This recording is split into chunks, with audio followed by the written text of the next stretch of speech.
আমার সামনে প্যান্ডেলের গেটে অনেক ভাইকে দাঁড়ানো দেখতেছি। আমি দাঁড়ানোর রহস্যটা বুঝি না।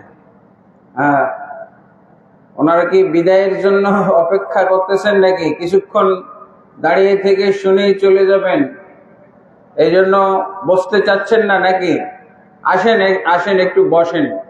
আসলে এটা দিনী মাজলিসের, দিনী বৈঠকের, ইসলামী সম্মেলনের একটা আদব। কোরআনের কথা হবে, হাদিস থেকে কথা হবে। আপনারা মনোযোগ সহকারে বসে বসে শুনবেন। বসাতে নিজেদেরও আরাম আছে, সৌন্দর্য দেখায়, তাই না? একটা সৌন্দর্য তো আছে তো প্যান্ডেলের, আলহামদুলিল্লাহ। জাযাকুমুল্লাহ খায়রান। আপনাদের কাছে আমি খুবই কৃতজ্ঞ। আপনি বলার সাথে সাথে আপনারা শুনলেন, জাযাকুমুল্লাহ খায়রান। আসলে তো আজকে আমাকে যে প্রধান অতিথি দেওয়া হয়েছে, প্রধান অতিথিরা তো সাধারণত আলোচনা করে না নাকি, খালি হাজিরা দেয়।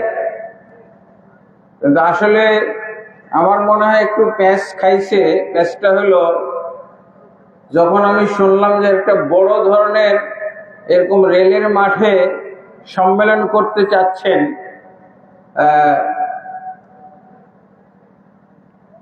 তখনই আমি নিজের থেকে একটু আরো অ্যাডভান্স হইলাম।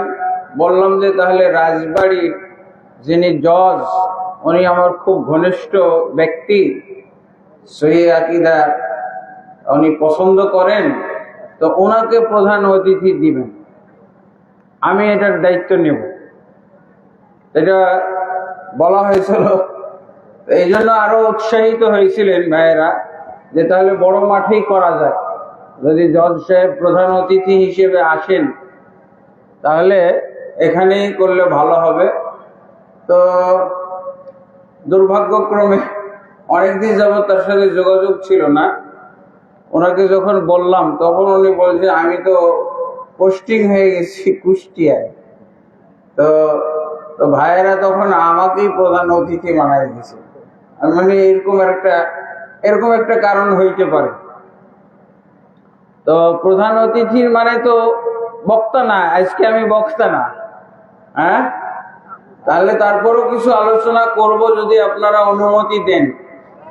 হ্যাঁ, কিছু আলোচনা করা যায় নাকি? আমাকে তো অনেকেই চিনেন, আলহামদুলিল্লাহ। আমি অনেকবার এই রাজবাড়ি এলাকায় এসেছি এবং অনেক জায়গায় আমি মাহফিল করেছি। প্রায় 2002 সন থেকে আমি আসি, 2001 থেকেই আসা যাওয়া করি, আলহামদুলিল্লাহ। এখন কমে গেছে, এখন আলহামদুলিল্লাহ এই যে নতুন নতুন বক্তা, আমাদের অনেক জুনিয়র ভাইয়েরা এখন এসেছে। তারা আমাদের মাঠগুলোতে এসে চাষাবাদ করতেছে। হ্যাঁ, আলহামদুলিল্লাহ, খুবই ভালো লাগতেছে। যেমন মাহবুবুর রহমান মাদানী আলোচনা করলেন, সুন্দর একটা বিষয়। এই বিষয় কি গোটা রাজবাড়িতে কোথাও হয় কি না, এটা নতুন একটা বিষয়। আমি কিছুক্ষণ শুনে তারপরে কিন্তু মাদ্রাসা পরিদর্শনে গেছিলাম। মাহবুবুর রহমান যখন ও মঞ্চে উঠে তার আলোচনার ভূমিকা শুনে আমি কিন্তু আপনাদের মাদ্রাসা গেছিলাম। আল জামিয়াতুল ফুরকান আস সালাফিয়া মাদ্রাসা পরিদর্শন করে আসলাম। ছাত্র যাদেরকে পাইলাম ছোট ছোট, তাদের সাথে কিছু মত বিনিময় করলাম, ইন্টারভিউ নিলাম, প্রশ্ন করলাম। আলহামদুলিল্লাহ, খুবই ভালো লাগলো।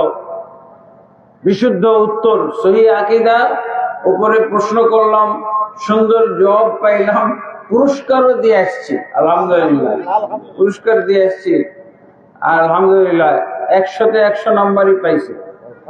এবং আলহামদুলিল্লাহ, আপনারা তো নমুনা দেখলেন, একজন ছাত্র কিভাবে রেফারেন্স সহ জানাজার সালাত কিভাবে সহি পদ্ধতিতে আজও মক্কা মদিনায় যেভাবে পড়া হয় সেইভাবে আপনাদের সামনে সালাতুল জানাজা উপস্থাপন করেছেন। আল্লাহ তাবারক ওয়া তাআলা কাছে দোয়া করি আল জামিয়াতুল ফুরকান আস-সালাফিয়া। তবে আমি একটা নামের ব্যাপারে কারেকশন দিয়েছিলাম, যেহেতু এই নামটা আরবি, এই জন্য আরবি ভাষা আরবি গ্রামার অনুযায়ী বিশুদ্ধ করতে হবে। একটু খালি আল শব্দটা উঠাই দিলেই বিশুদ্ধ হয়ে যাবে। কি লিখবেন? জামিয়াতুল ফুরকান আস-সালাফিয়া। আস-সালাফিয়া আর আল সালাফিয়া, এখানে আল হবে কিন্তু শুরুতে হবে না। আল জামিয়া এখানে হবে না, তো আল শব্দটা উঠাই দিলে নামটা শুদ্ধ হয়ে যায়। গ্রামাটিক্যাল দৃষ্টিতে, গ্রামার ব্যাকরণ, আরবি ব্যাকরণের দৃষ্টিতে নামটা শুদ্ধ হয়ে যায়। ঠিক আছে? তো আলহামদুলিল্লাহ, আজকে আমি একটা আপনাদের রাজবাড়িতে এই বিষয়ে আলোচনা করেছি কিনা মনে নাই, তবে এই বিষয়টা আলোচনা করতে চাচ্ছি। বিষয়টা হলো ইসলাম বুঝার ব্যাকরণ। ইসলাম বুঝার ব্যাকরণ। দেখছেন, মাদ্রাসার ক্ষেত্রে আমরা একটা ব্যাকরণ দিয়ে মাদ্রাসার নামটা শুদ্ধ করলাম। ব্যাকরণ কাকে বলা হয়? যেই বিদ্যা জানলে কি হয়, শুদ্ধভাবে লেখা যায়, পড়া যায়, আর কি, আর জানা যায়, বলা যায়, এটা তো ব্যাকরণ। আরবি তো তাই, আরবি ভাষার ব্যাকরণও এরকম। যেই বিদ্যা পড়লে আরবি ভাষা শুদ্ধভাবে পড়া যায় এবং বলা যায়, লেখা যায়, তাই না? আর বলতে পারেন জানা যায় বলতে পারেন। কিন্তু আজকে আমি ইসলাম সম্পর্কে যে ব্যাকরণ আলোচনা করব বলেছি, এর মধ্যে কিন্তু এই কথাটা নাই। বুঝা যায়, বিশুদ্ধভাবে পড়া যায়, বলা যায়, লেখা যায়, জানা যায়, কিন্তু কি বললাম? বুঝা যায়। ইসলাম বিশুদ্ধভাবে বুঝা যায়, এই ব্যাকরণ আজকে আপনাদের সামনে আলোচনা করব। যেহেতু ব্যাকরণের একটা প্রসঙ্গ এসেছে, তো আপনারা কি এই বিষয়ে শুনতে রাজি আছেন? হ্যাঁ, ইসলাম বুঝার ব্যাকরণ। ওয়াজ মাহফিলে কি এরকম আলোচনা হইতে পারে? তো ইনশাআল্লাহ আজকে ইসলাম বুঝার ব্যাকরণ আলোচনা করা হবে। এবং এই ব্যাকরণ কয়েকটা আছে, তার মধ্যে আমি দুইটা পর্ব করব। প্রথম পর্ব এবং দ্বিতীয় পর্বের আলোচনা। প্রথম পর্বে 3টা ব্যাকরণ আলোচনা করব। এরপরে এই ব্যাকরণগুলোকে বিস্তারিতভাবে বলার জন্য আরো 6টা ব্যাকরণ আপনাদের সামনে তুলে ধরবো ইনশাআল্লাহ। আচ্ছা, আপনারা মনে করতে পারেন যে ইসলাম বুঝার ব্যাকরণ, এটা আবার ওয়াজ হয় নাকি? এটা কি ওয়াজ হয়? এটাই তো ওয়াজ হইতে হবে। আজকে আমাদের মুসলমান জাতির, আজকে আমাদের ভারতবর্ষে এই যে এত শিরক বেদাতের সয়লাব, এত আমাদের মাঝে দলাদলি, ইসলাম বুঝার ক্ষেত্রে এত পার্থক্য আছে না? ইসলাম তো একই, কিন্তু সেই ইসলামের মাদ্রাসা, সেই ইসলাম শিক্ষার মাদ্রাসা, সেই ইসলাম শিক্ষার আলেম ওলামা, পীর মাশায়েখ, এত বুঝার কারণে তো সর্বনাশ হয়ে যেতেছে, তাই না? বুঝার জন্যই না। কে কিভাবে ইসলামটাকে বুঝবো, এইটার আমাদের কাছে কোনো ব্যাকরণ নাই। আর এই ব্যাকরণ আপনারা মনে করছেন যে আমরা তো বুঝবো না, আপনারা সাধারণ মানুষ। আসলে ইসলাম বুঝার ব্যাকরণ আমাদের দেশে এখনো চালু হয় নাই। ইসলাম বুঝার ব্যাকরণ আমাদের ভারতবর্ষে এখনো মাদ্রাসাতেও নাই। আপনি বসেন, ইন্টারভিউ হবে। আপনি যত বড় মুহাদ্দিস হন, মুফতি হন, পীর হন, যত বড় মুর্শিদ হন, আপনি বসেন, আপনি যে পড়েননি এবং পড়া হয় না, এটা সিলেবাসে নাই। আজকে রাজবাড়ির মাটিতে ইসলাম বুঝার ব্যাকরণের প্লে গ্রুপের ছাত্র, আপনারা প্লে গ্রুপের ছাত্র। যদি বলি প্লে গ্রুপের ছাত্র, আসলে তো প্লে গ্রুপের ছাত্র এখন শুরুই যদি না করা হয়, সবাই তো প্লে গ্রুপের ছাত্র, তাই না? মুফতি বলি, মুহাদ্দিস বলি, পীর বলি, মাশায়েখ বলি, আমি একটার পর একটা আপনাদের কাছে উদাহরণ নিয়ে আসতেছি। তাহলে যদি আপনারা আজকে এই ক্লাসে বসে থাকেন, তাহলে তো যারা দেওবন্দ, আমাদের ভারতবর্ষের সবচেয়ে বড় মাদ্রাসা দেওবন্দ না, ওখানেও এই সিলেবাস নাই, ওখানেও নাই। আমাদের বাংলাদেশের সবচেয়ে বড় মাদ্রাসা কি বলেন না, দু একটা, হাটহাজারী, ওখানেও এই সিলেবাস নাই। ইসলাম বুঝার ব্যাকরণ, এটা প্রথম শোনা যাচ্ছে। তাহলে কিসের ব্যাকরণ ওনারা জানেন? আমাদের বাংলাদেশে, যদিও আমি মদিনা ইউনিভার্সিটিতে অ্যারাবিক ব্যাকরণ, অ্যারাবিক ল্যাঙ্গুয়েজ লিটারেচারের উপরে লেখাপড়া করেছি, বুঝেছেন, তারপরও আমি এটা বিশ্বাস করি আমাদের বাংলাদেশে আরবি ব্যাকরণ বুঝা এত পণ্ডিত আছে, বাংলাদেশে এত আরবি বুঝা পণ্ডিত আছে যে আমি ওর কাছে ছাত্র হইতে পারবো, সে আমার শিক্ষক হওয়ার যোগ্য।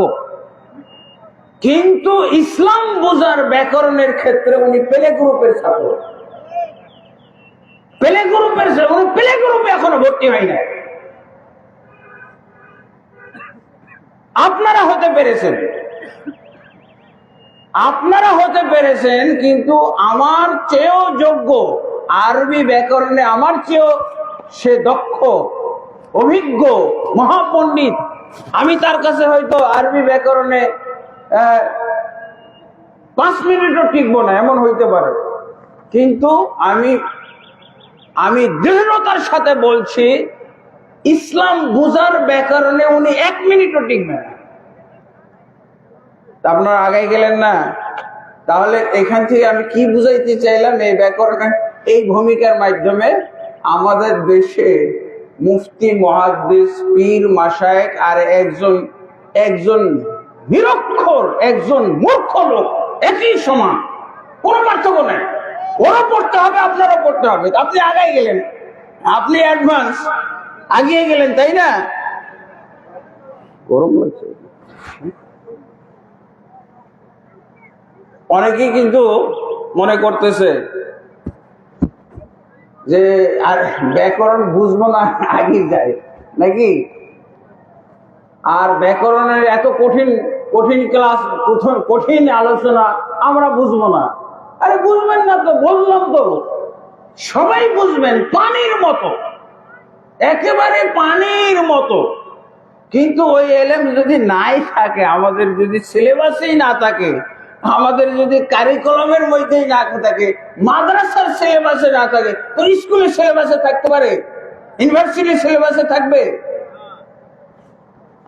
আচ্ছা, তাহলে কি আপনি বলবেন যে তাহলে কি ইসলাম বুঝার ব্যাকরণ এখন আসমান থেকে নাজিল হবে? হ্যাঁ, আপনাদেরকে আমি ইসলাম বুঝার ব্যাকরণ কোরআন আসমান থেকে নাজিল করে দেখাবো না। ইসলাম বুঝার ব্যাকরণটা কোরআনে আছে, ইসলাম বুঝার ব্যাকরণ হাদিসে আছে। ইসলাম বুঝার ব্যাকরণের গ্রন্থটা কি? কই কোরআন নাই একটা? কোরআন। ইসলাম বুঝার ব্যাকরণ হলো, ব্যাকরণের কিতাব হলো কোরআন, ইসলাম বুঝার ব্যাকরণের কিতাব হলো হাদিস, সুন্নাহ।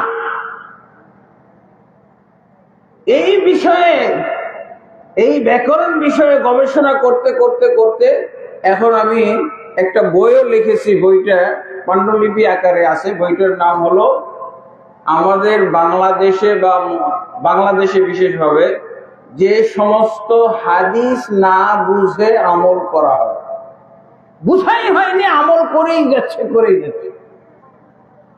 আমল করে ফেলেছি। এই যে দেখেন, আজকে যে আলোচনা হলো যে ইমান আনা সত্ত্বেও মুশরিক, ইমান আনা সত্ত্বেও মুশরিক। এই যে বিষয়গুলো, ইনশাআল্লাহ প্রথম ব্যাকরণটা আপনাদেরকে বলবো। প্রথম ব্যাকরণটা সূরা মায়েদার 3 নম্বর আয়াত। প্রথম ব্যাকরণ কোথায় আছে? ব্যাকরণের দলিল, ব্যাকরণের সূত্র কোথায় আছে? সূরা মায়েদার 3 নম্বর আয়াতের অংশ। আল-ইয়াওমা আকমালতু লাকুম, আউযু বিল্লাহি মিনাশ শাইতানির রাজীম। আল-ইয়াওমা আকমালতু লাকুম দীনাকুম ওয়া আতমামতু আলাইকুম নি'মাতি ওয়া রাদিতু লাকুমুল ইসলাম দীনা। সহজ কথা, আল্লাহ বলছেন আজকের দিন তোমাদের জন্য তোমাদের দিনকে পরিপূর্ণ করে দিলাম, পরিপূর্ণ করে দিলাম। ওয়া আতমামতু আলাইকুম নি'মাতি, এবং আমার নিয়ামতটিকে সম্পূর্ণ করে দিলাম। ওয়া রাদিতু লাকুমুল ইসলাম দীনা, এবং তোমাদের জন্য তোমাদের দিনকে, তোমাদের জন্য ইসলামকে দিন ধর্মরূপে ধার্য করে আমি আল্লাহ খুশি হয়ে গেলাম। আলহামদুলিল্লাহ। তাহলে এইটা হলো গ্রাম, আল্লাহর কিতাবের মধ্যে একটা গ্রামার পাওয়া গেল, তাই না? গ্রামারটা কি? যে আল্লাহ দিনকে পরিপূর্ণ করে দিয়েছেন। এবার আমি একটা প্রশ্ন করব যে আচ্ছা, আল্লাহ যে দিন পরিপূর্ণ করে দিয়েছেন এটা কবে করেছেন? হ্যাঁ, কবে করেছেন এটা? রাসূলুল্লাহ সাল্লাল্লাহু আলাইহি ওয়াসাল্লামের জীবদ্দশায়। সাথে গরম লাগতেছে। রাসূলুল্লাহ সাল্লাল্লাহু আলাইহি ওয়াসাল্লামের জীবদ্দশায় পরিপূর্ণ হয়ে গেছে, আলহামদুলিল্লাহ। এখন রাসূলুল্লাহ সাল্লাল্লাহু আলাইহি ওয়াসাল্লাম এই আয়াতের অনুকূলে আরো কিছু হাদিস বলে গেছে। এই হাদিসটাকে আমরা ব্যাখ্যা ধরতে পারি। এই রাসূলের কোরআনের আয়াতের ব্যাখ্যা রাসূলের হাদিস, তাহলে সবচেয়ে উত্তম ব্যাখ্যা হলো না? আল্লাহ রাসূল সাল্লাল্লাহু আলাইহি ওয়াসাল্লাম বলছেন, ইযা হাদাসতুকুম হাদিসান ফালা তাজিদান্না আলাইহি, যখন আমি তোমাদের কাছে কোন হাদিস বলবো, খবরদার এর মধ্যে কোনো বাড়াবাড়ি করবে না। হাদিস যখন আমি বলবো, বাড়াবাড়ি করবে না। তাহলে আল্লাহর রাসূল সাল্লাল্লাহু আলাইহি ওয়াসাল্লাম আমাদেরকে যে ইসলাম দিয়ে গেছেন, এই ইসলামের পরিমাণ কতটুক, আর এই ইসলামের মধ্যে বাড়ানো যাবে কতটুক? আপনাদের তো শোনেন। আচ্ছা, আল্লাহ রাসূল সাল্লাল্লাহু আলাইহি ওয়াসাল্লাম যে দিন, যে ইসলাম আমাদের মাঝে ছেড়ে গেছেন, সেই ইসলাম কি অতটুকুই থাকবে, নাকি আমরা গবেষণা করে আরো কিছু বাড়াবো? আরো কিছু বাড়ানো যাবে? হ্যাঁ, সবকিছুই তো বাড়ছে। জিনিসপত্রের দাম বাড়ছে, স্বর্ণের দাম বাড়ছে, রূপার দাম বাড়ছে, হ্যাঁ, জমির দাম বাড়ছে। তো ইসলাম বাড়বে না? ইসলাম অতটুকুই থাকবে? হ্যাঁ, আলহামদুলিল্লাহ।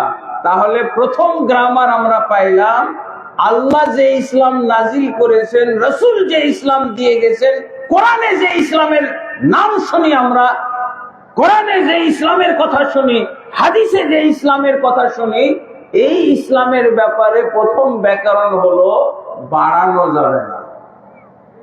এটা একটা ব্যাকরণ হইতে পারে না? বাড়ানো যাবে? যদি বাড়ানো যায় তাহলে রাজবাড়ির যত বড় বড় আলেম আছে, আগামীকালকে আমরা বসবো। এই রাজবাড়ির কেন্দ্রীয় মসজিদ বা কেন্দ্রীয় মাদ্রাসা কোনটা? হ্যাঁ, মাদ্রাসা ভাদুলতলা মাদ্রাসাতে আগামীকালকে বসবো বড় বড় হুজুরদেরকে নিয়ে, যে হুজুর সবকিছু বাড়ছে, স্বর্ণের দাম বাড়ছে, এমনকি বাড়ি ঘরও বাড়ছে। একজনের বাড়ি ছিল সেই মাটির দেওয়ালের বাড়ি, আজকে বিল্ডিং হয়ে গেছে। একতলা ছিল 6 তলা হয়ে গেছে। হুজুর, এখন আমরা ইসলামের মধ্যে কিছু বাড়াইতে চাই। ইসলাম কেন অতটুক থাকবে? যদি হুজুররা বলে দেয় সিগনেচার করে দেয় যে না, ইসলামে কোনো বাড়ানো যাবে না। আল্লাহু আকবার! এটা ইসলামের জন্য কত বড় বিজয়! এটা লিখতে পারবে? লিখতে পারবে। যদি না বুঝে তাহলে লিখেও দিতে পারে, না বুঝলে লিখেও দিতে পারবে। হ্যাঁ, আসলেই তো একটা পাগল ছাগল মুসলমান, একটা পাগল ছাগল তো এই কথা স্বীকার করবে না যে ইসলামের মধ্যে কিছু বাড়ানো যায়। আল্লাহর ইসলাম, রাসূলের ছেড়ে যাওয়া ইসলাম, এই ইসলামের মধ্যে বাড়ানো, সবকিছু বাড়লে ইসলামের মধ্যে কিছু বাড়ানো যাবে না। যাবে? তাহলে এটা কি একটা ব্যাকরণ হইতে পারে না? আর এর মাধ্যমে ইসলাম কন্ট্রোল হবে না, নিয়ন্ত্রিত হবে। তাহলে বেদাত মানে কি? বাড়ানো জিনিসকেই তো বেদাত বলে। কি বুঝলেন? তাহলে বেদাতটা আমাদের বাংলাদেশে বেদাতের চাষাবাদ করে কারা? কারা চাষাবাদ করে? যারা ব্যাকরণ বুঝে না। যারা ব্যাকরণ, এটা কত মামুলি, কত সহজ ব্যাকরণ যে আল্লাহর ইসলামে আমি হুজুর বাড়াইতে পারবো না। কোন হুজুর বাড়াইতে পারবে? আপনাদের এলাকায় এরকম পাওয়ারফুল হুজুর আছে নাকি? এরকম বড় হুজুর আছে, বড় মুহাদ্দিস আছে, বড় পীর সাহেবের আছে? এরকম কোন হক্কানি পীর আছে যে উনি ইসলামের মধ্যে কিছু বাড়াই দিতে পারবেন? বাড়াই দিতে পারবেন? তাহলে এটা কত গুরুত্বপূর্ণ ব্যাকরণ না? পানির মতো, অথচ এটা জানি না।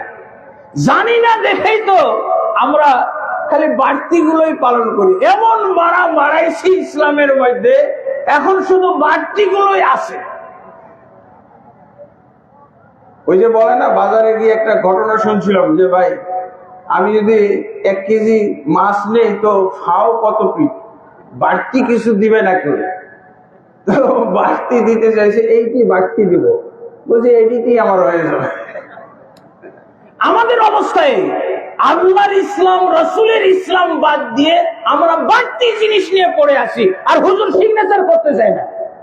হুজুর, বড় হুজুরকে বললাম যে হুজুর আমরা ইসলামের মধ্যে কিছু বাড়াইতে চাই, কিন্তু সিগনেচারের বেলায় নাই, কিন্তু কাম ঘটানোর বেলায় ঠিকই আছে।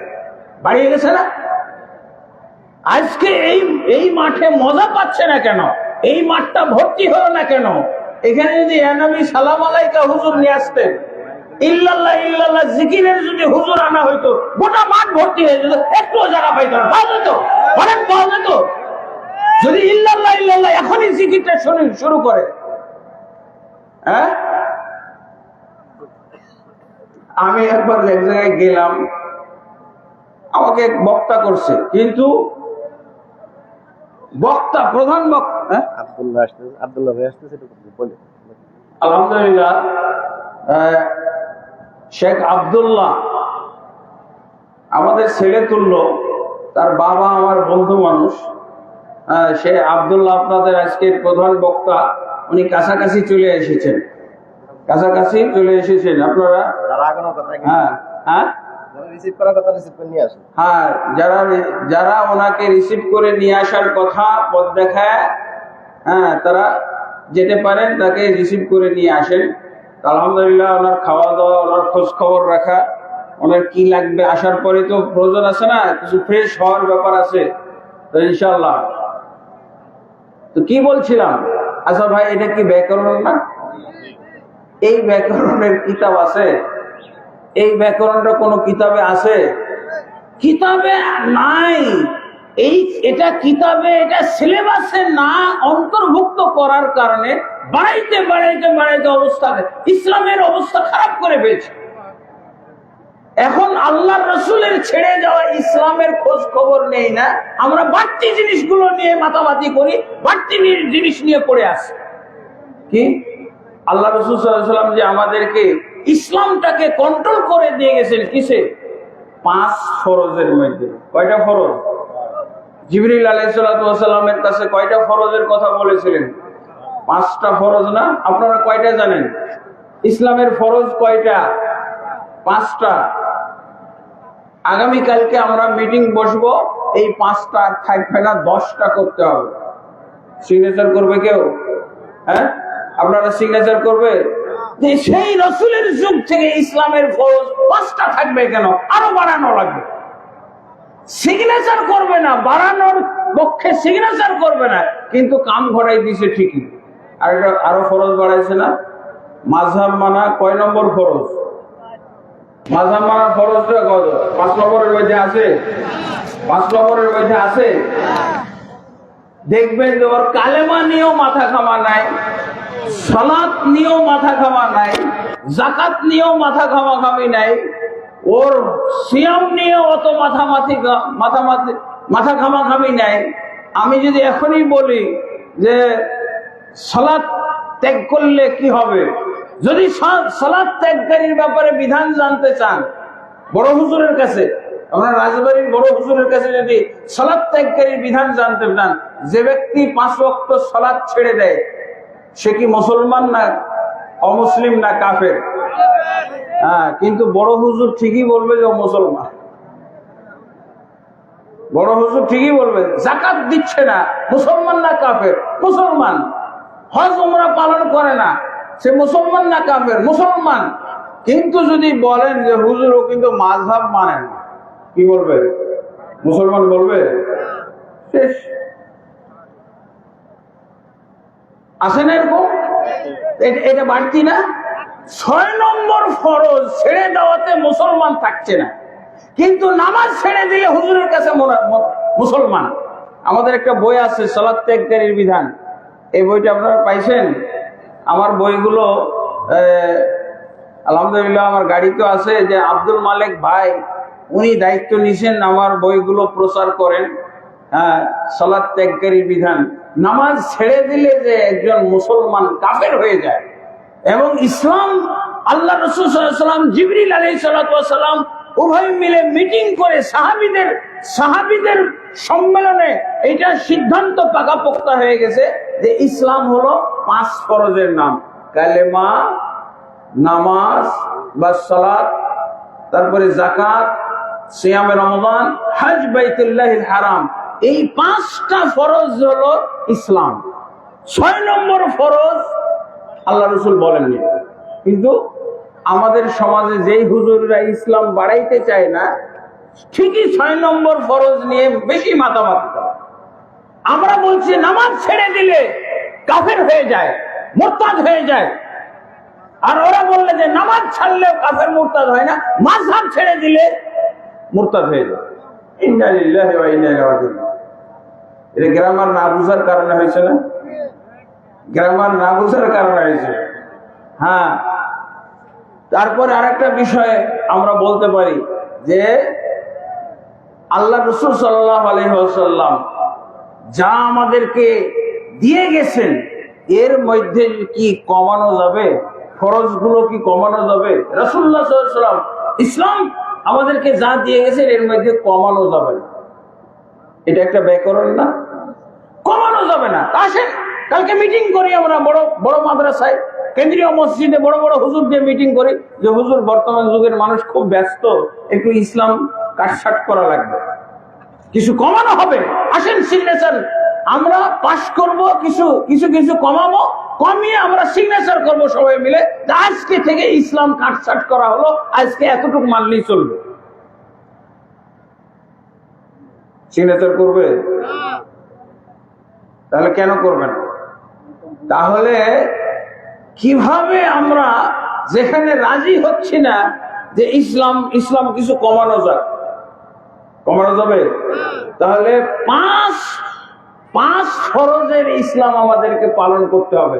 আমাদের বাংলাদেশে এই ব্যাকরণ না জানার কারণে আল্লাহ রাসূল সাল্লাল্লাহু আলাইহি ওয়াসাল্লাম সংখ্যা দিয়ে যদি কোনো ইসলামের নিয়ম নীতি বেঁধে দেন, নিয়ন্ত্রণ করেন, ওই সংখ্যা পূর্ণ না করা পর্যন্ত সেই ইবাদত, সেই আমলটা আল্লাহর কাছে গ্রহণযোগ্য হবে না। সংখ্যা কমাইতে পারবেন না আপনি? সংখ্যা কমাইতে পারবেন? আল্লাহ রাসূল সাল্লাল্লাহু আলাইহি ওয়াসাল্লাম যেমন ইসলামের 5টা রুকনের কথা বলেছেন, আপনি 4টা রুকনের কথা বলতে পারবেন না। হ্যাঁ, গরিবদের জন্য, যারা গরিব দরিদ্র তাদের জন্য যাকাত আর হজ নাই, কিন্তু বাকি 3টা সবার উপরে ফরজ। আপনি বাড়াইতে পারবেন না, গরিবদের উপরে আপনি হজ ফরজ এটা বলতে পারবেন না, গরিবদের উপরে যাকাত ফরজ এটা আপনি বলতে পারবেন না।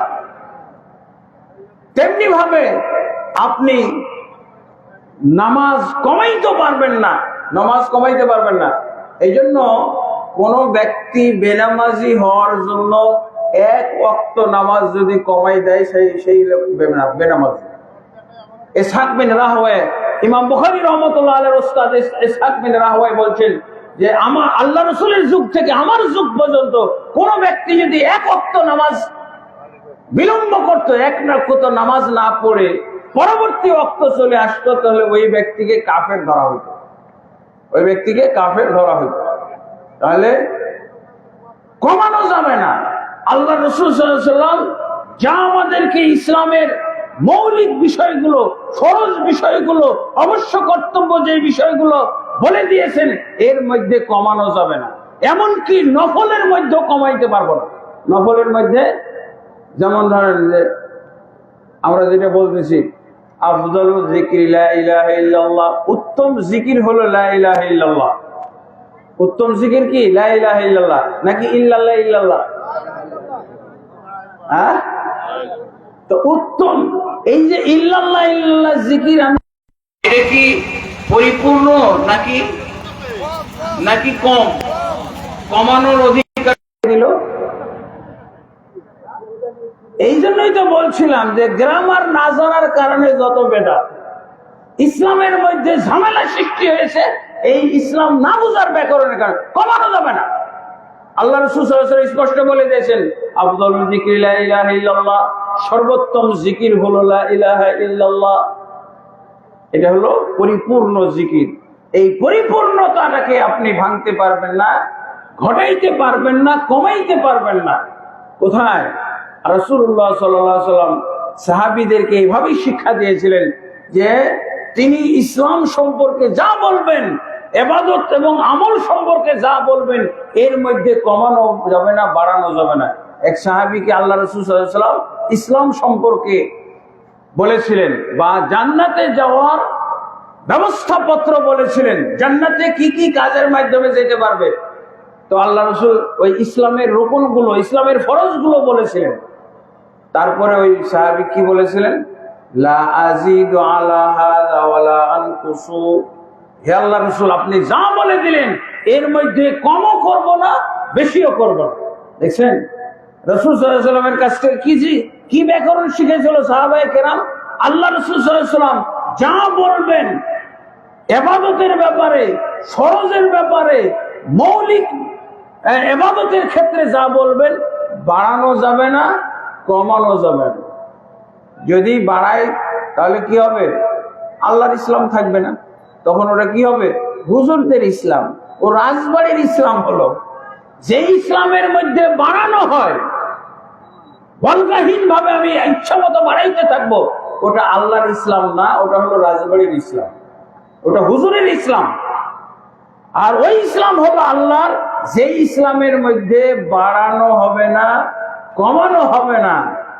হ্যাঁ, আল্লাহ রাসূল সাল্লাল্লাহু আলাইহি ওয়াসাল্লাম সাহাবী কি বলছেন? লা আযীদু আলা হাযা ওয়ালা আনকুসু ইয়া রাসূলুল্লাহ, আপনি যা বলে দিলেন এর মধ্যে আমি বাড়াবো না, কমাবো না। বলছিল এই বাড়াবো না, কমাবো না, এরকম যদি আপনার ইসলাম পালন হয়, তাহলে আপনার জন্য এই দুনিয়াতে আল্লাহ রাসূল সাল্লাল্লাহু আলাইহি ওয়াসাল্লাম জান্নাতের গ্যারান্টি দিয়ে দিয়েছেন। আল্লাহু আকবার। জান্নাতের গ্যারান্টি দিয়ে দিয়েছে যারা ইসলামকে ব্যাকরণ অনুযায়ী মানবে। ব্যাকরণটা কি? বাড়ানো যাবে না, কমানো যাবে না। তাহলে ব্যাকরণ অনুযায়ী যদি আমরা সঠিকভাবে ইসলাম বুঝার ব্যাকরণ বাস্তবায়ন করি, তাহলে জান্নাতের গ্যারান্টি আছে। কিন্তু যে ইসলামের মধ্যে বাড়তি আছে, কমতি আছে, এটার জান্নাতের কোনো গ্যারান্টি নেই, জাহান্নামের গ্যারান্টি আছে। জাহান্নামের গ্যারান্টি আছে।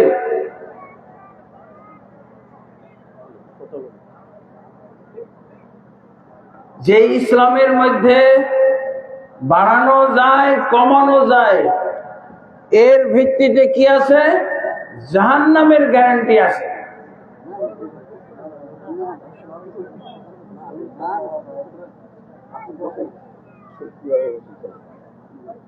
বসো। তাল আলহামদুলিল্লাহ।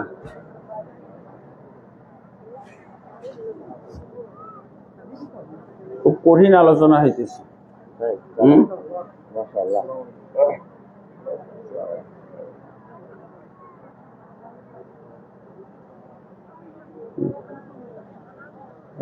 আব্দুল্লাহ আছে, আব্দুল্লাহ আব্দুর রহিম, মাশাআল্লাহ, কায়েম মাকাম। তো আলহামদুলিল্লাহ, কি বুঝলেন? ইসলাম বুঝার ব্যাকরণ কি কঠিন? পানির মতো সহজ, কিন্তু মানা কঠিন। মানা কঠিন না? মানতে পারতেছে না দেখে আমাদের বাংলাদেশের ইসলাম আর মুসলমানের এই দুর্দশা, তাই না?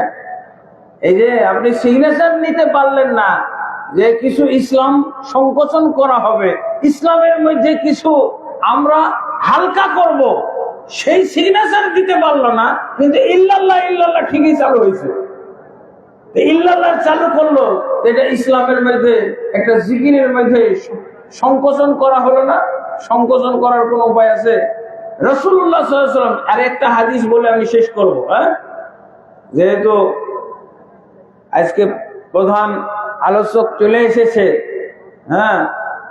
তো আমি আর বেশি আলোচনা করব না, অল্প একটু সালাতের ব্যাপারে একটা শুধু হাদিস আপনাদের সামনে তুলে ধরবো। সেটা হলো ইমাম আজুরি রহমতুল্লাহ আলাই আশ-শরিয়া নামক গ্রন্থের মধ্যে হাদিসটা এনেছেন। আল্লাহ রাসূল, এই যে আমরা হাদিস পড়ি না, আমাদের কাছে তো একবারে মামুলি এই হাদিসগুলো। সাল্লু কামা রাআইতুমুনি উসাল্লি, তোমরা আমাকে যেভাবে সালাত পড়তে দেখো এইভাবে সালাত পড়ো। এই হাদিসটা আপনাদের সবার মুখস্থ না? তা আল্লাহ রাসূল সাল্লাল্লাহু আলাইহি ওয়াসাল্লাম এক সাহাবীকে দেখতেছেন যে রাসূলের মতো সালাত পড়ছে না। এক সাহাবীকে আল্লাহ রাসূল কি দেখলেন? যে রাসূলের মতো সালাত পড়ছে না। কিসের মতো সালাত পড়ছে? আমাদের দেশের কোন হুজুরের মতো, আমাদের দেশ কোন হানাফি মাযহাব মতো, শাফিঈ মাযহাব মতো, হাম্বলি মাযহাব মতো পড়তেছে না। আল্লাহর রাসূলের মতো পড়ছে না, তার অর্থ হলো সাহাবী পদ্ধতিতে পড়তেছে। রাসূলের যুগে তো দুইটাই পদ্ধতি থাকবে, একটা হলো নবী পদ্ধতি আর একটা সাহাবী পদ্ধতি। তৃতীয় আর কোন পদ্ধতি থাকার সুযোগ আছে? তাবেঈ পদ্ধতি তো থাকার কথা না। তো সাহাবী নামাজ পড়তেছে নবীর পদ্ধতি না, তার নবীর পদ্ধতিতে বাদ গেলে ওটা কি সাহাবী পদ্ধতি না? সাহাবী পদ্ধতিতে পড়ছে। আল্লাহ রাসূল সাল্লাল্লাহু আলাইহি ওয়াসাল্লাম বললেন, এটা প্রসিদ্ধ হাদিস, আপনারা সবাই অনেকবার শুনেছেন।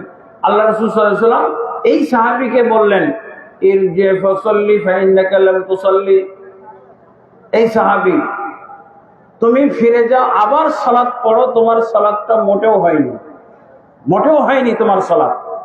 কেন হয়নি? ওই যে আল্লাহ রাসূল বলছেন না, তোমরা আমাকে যেভাবে সালাত পড়তে দেখো এইভাবে সালাত পড়বে। আবু বকরকে যেভাবে সালাত পড়তে দেখো এইভাবে না। আবু বকর রাদিয়াল্লাহু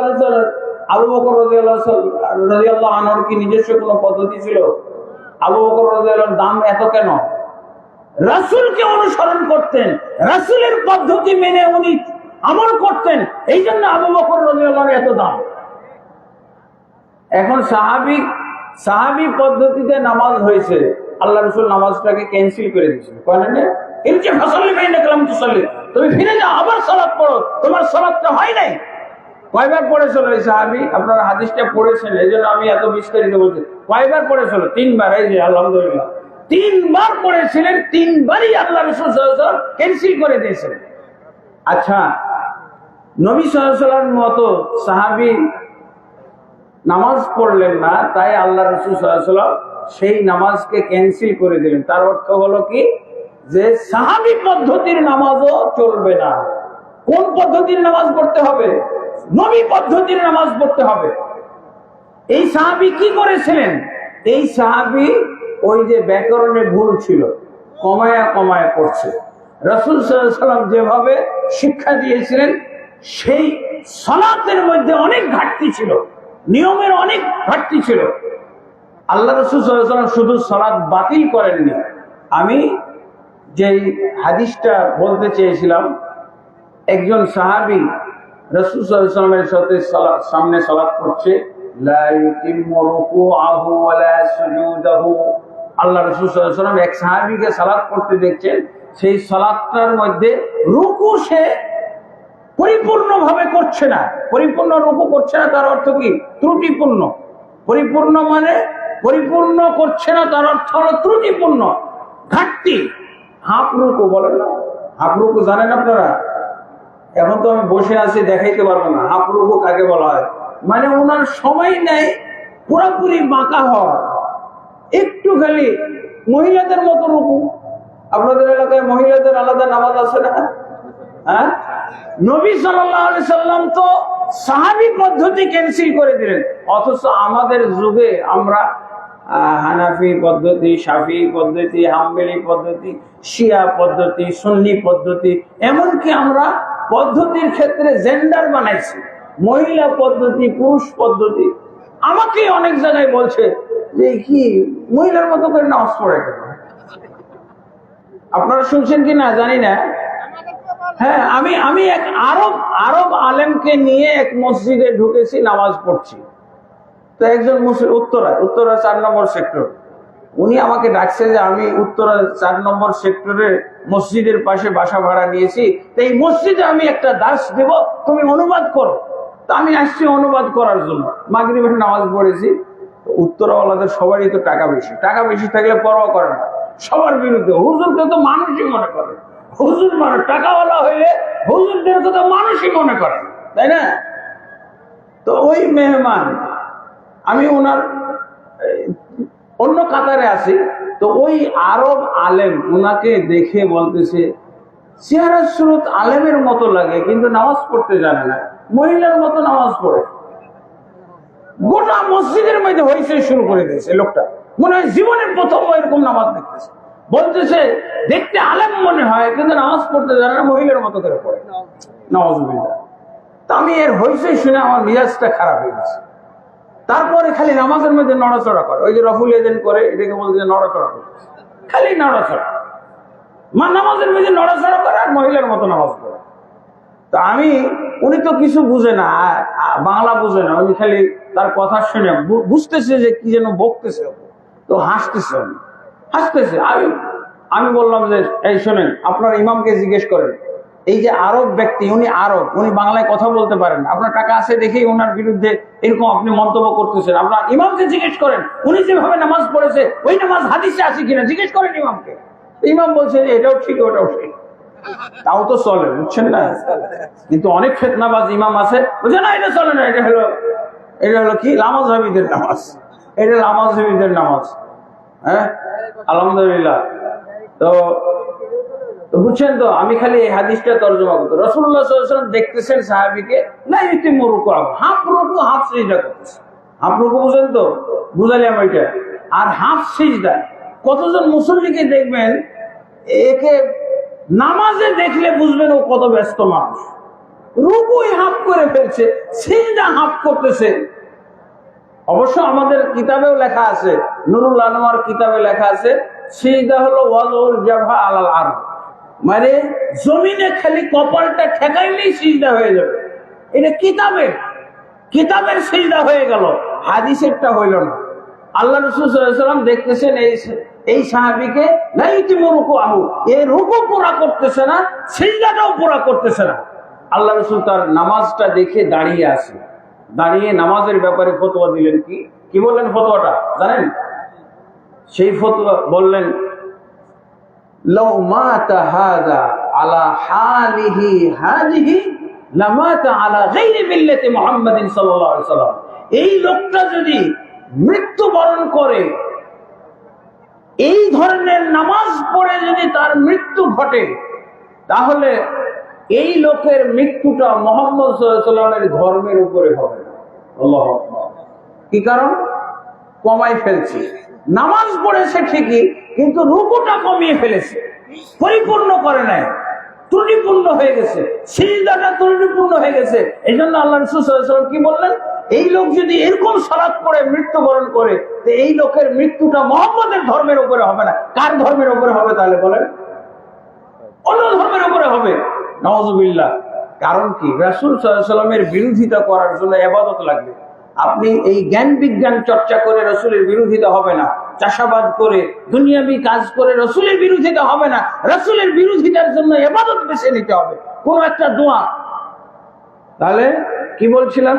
আমি তো প্রথম পর্বের ব্যাকরণটাই শেষ করতে পারলাম না। বাড়ানো যাবে না, কমানো যাবে না। যাবে? সিগনেচার নিতে পারবেন? হ্যাঁ। আর একটা কি? রদ বদল করা যাবে না। এইটা হলো 3 নম্বর। তাহলে একটা পর্ব শেষ। দ্বিতীয় পর্বে 6টা ব্যাকরণ ছিল, এটা আর হলো না। বানানো কম, রদ বদল করা যাবে। রদ বদল বলতে, রদ বদল একটা উদাহরণ দিই। আমাদের সমাজে প্রচলিত একটা, আপনাদের নামাজের পর মোনাজাত হয় না? হয়, আছে মসজিদে। হ্যাঁ, এই রদ বদল মানে কি? আল্লাহ রাসূল সাল্লাল্লাহু আলাইহি ওয়াসাল্লাম বলছেন মোনাজাত হলো নামাজ। নিশ্চয়ই তোমাদের কোন ব্যক্তি যখন নামাজে দাঁড়িয়ে যায়, ওই ব্যক্তি মোনাজাতে লিপ্ত হয়। তাহলে মোনাজাতটা শুরু হয় আল্লাহু আকবার বলে, শেষ হয় কি? আসসালামু আলাইকুম, আসসালামু আলাইকুম। কিন্তু আমাদের সমাজের মোনাজাতটা হলো পরে, সালামের পরে। রাসূলের নাম মোনাজাত ছিল সালামের আগে। এটা রদবদল হয়েছে এখানে? হয় না? হয়েছে। আর যারা রদ বদল করবে তাদের পুরস্কারটা কি? খালি এটা ঘোষণা করে চলে যাব। আল্লাহ রাসূল সাল্লাল্লাহু আলাইহি ওয়াসাল্লাম হাউজে কাউসারে একটা মুগুর নিয়ে দাঁড়াবেন। মুগুরের নাম হলো সোহকান। একটা মুগুর নিয়ে দাঁড়াবেন তাদেরকে মারার জন্য। আল্লাহ রাসূলের এক শ্রেণীর হতভাগা উম্মতকে মারার জন্য একটা মুগুর নিয়ে দাঁড়াবেন। সেই মুগুরের নাম হলো সোহকান। আর বলবেন কি? সোহকান লিমান বাদদালা বাদি। দূর হও হতভাগা, যারা আমার পরে পরিবর্তন ঘটিয়েছিল। মোনাজাত হবে সালামের আগে, আর তুমি নিয়ে গেছো সালামের পর। হ্যাঁ, এটা কি রদ বদল না? অনেকেই বলে, বুঝে আসে না। মোনাজাতের বিরুদ্ধে করেন, মোনাজাতের বিরুদ্ধে না, রদ বদলের বিরুদ্ধে। আপনি আল্লাহ রসুলের সুন্নাহকে, আল্লাহ রসুলের তরিকাকে, এই কথা আপনি মুখে বলেন যে কোন তরিকায় শান্তি নেই, কেবল না নবীর তরিকায় শান্তি। তো তরিকা আপনি বুঝেন? আপনি রসুলের মোনাজাত ছিল নামাজের মধ্যে, আপনি নিয়ে গেছেন কোথায়? হ্যাঁ, আল্লাহ রসুল নামাজের পরে জিকির আজকার করেছেন। জিকির আজকার, মোনাজাত না। মোনাজাতের জায়গা হলো সালাত। তো বুঝেছেন তো? আল্লাহ রসুল কি বলবেন? সুহুকান লিমান বাদদালা বাদি। আরেক হাদিস আছে সুহুকান লিমান গায়্যারা বাদি। আমার পরে যারা পরিবর্তন ঘটিয়েছিল আমার শরীয়তের, তারা দূর হও, দূর হও। আল্লাহ তাবারক ওয়া তাআলা আমাদেরকে পরিমিতভাবে রাসূল সাল্লাল্লাহু আলাইহি ওয়াসাল্লামের ছেড়ে যাওয়া সুন্নাহ অনুযায়ী, এগুলোকে সবগুলোকে সুন্নাহ বলা হয়। এই যে ব্যাকরণ আলোচনা করলাম, এগুলো হলো সব সুন্নাহর আওতায়। তো আলহামদুলিল্লাহ, আজকে আমি এখানেই শেষ করছি। এমনি তো প্রধান অতিথির আলোচনা সংক্ষিপ্ত হয়, আবার এরকম কোনো ওয়াজমূলক হয় না। আমি তারপর আপনাদের সামনে যে আলোচনা করেছি এবং আপনারা সময় দিয়েছেন, এই জন্য আপনাদেরকে ধন্যবাদ জানাই এবং আল্লাহর কাছে দোয়া করি আল্লাহ তাবারক ওয়া তাআলা আমার এই আলোচনায় যেন বরকত দান করেন, আমাকে আমার ইলমে বরকত দান করেন এবং আমাকে আমল করার তৌফিক দান করেন। অতঃপর আপনাদেরকে আল্লাহ আমল করার তৌফিক দান করেন। আল্লাহুম্মা আমিন। আস্তাগফিরুল্লাহ লি ওয়া লাকুম ওয়া লিসাইরিল মুসলিমিন ফাস্তাগফিরুহু ইন্নাহু গফুরুর রহিম। আসসালামু আলাইকুম ওয়া রাহমাতুল্লাহি ওয়া বারাকাতুহু। সুবহানাকাল্লাহুম্মা চা খাবো। মাশাআল্লাহ, জাযাকাল্লাহু খাইরান। সাহেব অতি গুরুত্বপূর্ণ আলোচনা পেশ করলেন। বাসার দিকে যাবেন না? আমরা ঠিক আছে। দীর্ঘক্ষণ যার জন্য অপেক্ষা করছি, হয়তো